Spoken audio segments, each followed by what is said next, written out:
অন্তত জুবিন গাৰ্গক লৈ কোনো ৰাজনৈতিক দলে পলিটিক্স নকৰিব, সেইটো একদম সকিয়নি।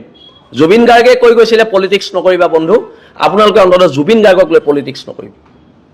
এই মিত্তাল বোলাটোৱে আৰু এই সিদ্ধাৰ্থ শৰ্মা এই দুইটাই মিলি জুবিন গাৰ্গৰ বহুত সা সম্পত্তি লুটিলে।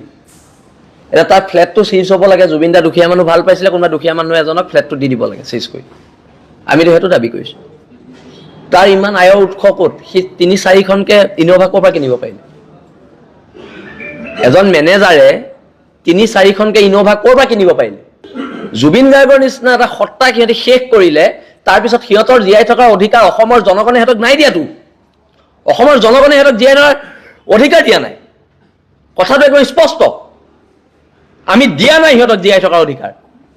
সেইটো আইলেণ্ডলৈ কেলে গ'ল, যিটো আইলেণ্ডত কোৱাৰেণ্টাইন কৰা হয় বুলি কৈছে। ক'ভিডৰ সময়ত বোলে এইটো কোৱাৰেণ্টাইন হিচাপে তাক ব্যৱহাৰ কৰা হৈছিলে আৰু অভিশপ্ত আইলেণ্ড বুলি কৈছে। সেইকাৰণে আমি স্পষ্টকৈ কৈ দিছোঁ এইখিনি কথা, আৰু এইখিনি কথা এইটো কাৰণে আমি স্পষ্টকৈ কৈ দিছোঁ, আমিও নিবিচাৰোঁ অসম অস্থিৰ হোৱাটো, কিন্তু ন্যায় নেপালে অসম অস্থিৰ হ'ব।